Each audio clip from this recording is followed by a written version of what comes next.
కూటమి ప్రభుత్వంలో deputy CM Pawan Kalyan ద్వారా కాపులకు న్యాయం జరుగుతుందని ఆమంచి సోములు అన్నారు. కాకినాడలోని కాపు కుల ఆత్మీయ సమావేశానికి ఆమంచి సోములు ముఖ్య అతిథిగా హాజరయ్యారు. కాపు రిజర్వేషన్ బిల్లు, కాపు అభివృద్ధి కోసం పవన్ కళ్యాణ్ పాటుపడుతున్నారని తెలిపారు.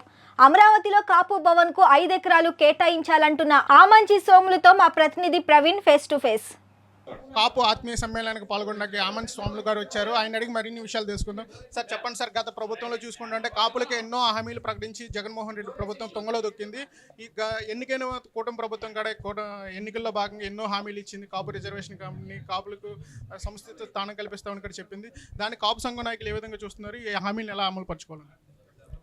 అంటే జగన్మోహన్ రెడ్డి గారి ప్రభుత్వం అంటే ప్రతి ఒక్కళ్ళకు కూడా తెలుసు. ఆ ప్రభుత్వంలో ఏ కులానికి కూడా సవ్యమైన ఉపయోగం లేదు.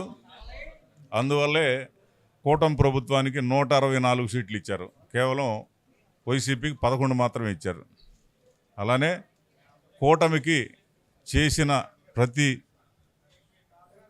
కులాల వారికి, అందులో కాపు కులానికి కూడా పెద్దపేట ఇవ్వవలసిన అవసరం ఈ కూటమి ప్రభుత్వానికి మన సీఎం గారు చంద్రబాబు గారికి, అలానే జనసేన పార్టీ అధినేత, అలానే ఉప ముఖ్యమంత్రి గారు పవన్ కళ్యాణ్ గారికి కూడా ఎంతవరకు సహాయం చేయాలనేది మనసుని ఉంటుంది. ఖచ్చితంగా వాళ్ళ వంతు వాళ్ళు తప్పకుండా కృషి చేస్తారు, మేలు చేస్తారు అనేది మా ఆశాభావం.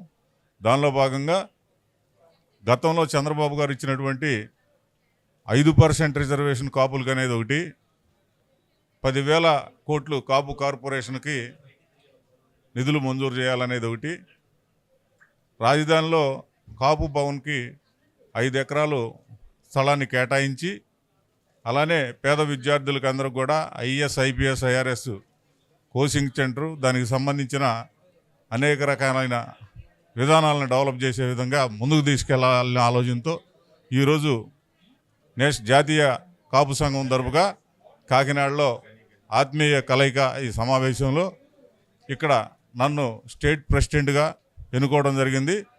ఈ సందర్భంగా ఇవన్నీ కూడా ప్రభుత్వం దృష్టిలో పెట్టడం జరిగింది మీడియా రూపంలో. ఇదంతా కూడా అమలు అయ్యే విధంగా ప్రభుత్వాన్ని మళ్ళీ కూడా మేము కలిసి ఖచ్చితంగా ఇది పని అయ్యే విధంగా నడుస్తామని మీకు తెలియజేస్తున్నాను. సార్ చెప్పండి సార్, చూసుకుంటా ఉంటే కాపులకి రాజకీయ రిజర్వేషన్లు కావాలా, సామాజిక రిజర్వేషన్లు కావాలి? ఇప్పుడు ఒక కాపు సంఘం నాయకుగా మీరు ఎన్నికయ్యారు రాష్ట్ర అధ్యక్షులుగా, ఏది కావాలంటారు? కాపు రాజ్యాధికారం అనేది ఒకటైతే దానికి తగ్గట్టు కాపు జాతి డెవలప్ అవ్వాలంటే ఖచ్చితంగా కుల సంఘాలు ఉండాలి. కుల సంఘాల ద్వారా ఖచ్చితంగా ఒక రిప్రజెంటేషన్ ఇచ్చే దానికోసం ఖచ్చితంగా ప్రతినిధుల ద్వారా అయ్యే విధంగా పోరాడేదానికి ఈ సంఘాలనే గట్టి సంఘాలు అవసరం కూడా. ఇది సోములు గారు అయితే చెప్తా ఉన్నారు. కాపు సంఘానికి 2 కావాలి, రాజకీయంగాను సామాజికంగాను ఎదగాలంటే వాళ్ళకి 2 విధాలుగా రిజర్వేషన్ కావాలంటున్నారు. అలాగే అమరావతిలో 5 ఎకరాల్లో కాపుల కోసం, సంక్షేమం కోసం స్థలం కేటాయించాలంటున్నారు. అనేక ప్రపోజల్స్ అయితే ఆయన పెట్టడం కూడా చేశాం. ఇది సోములు గారితో చూస్తూనే ఉండండి నెంబర్ 1 న్యూస్.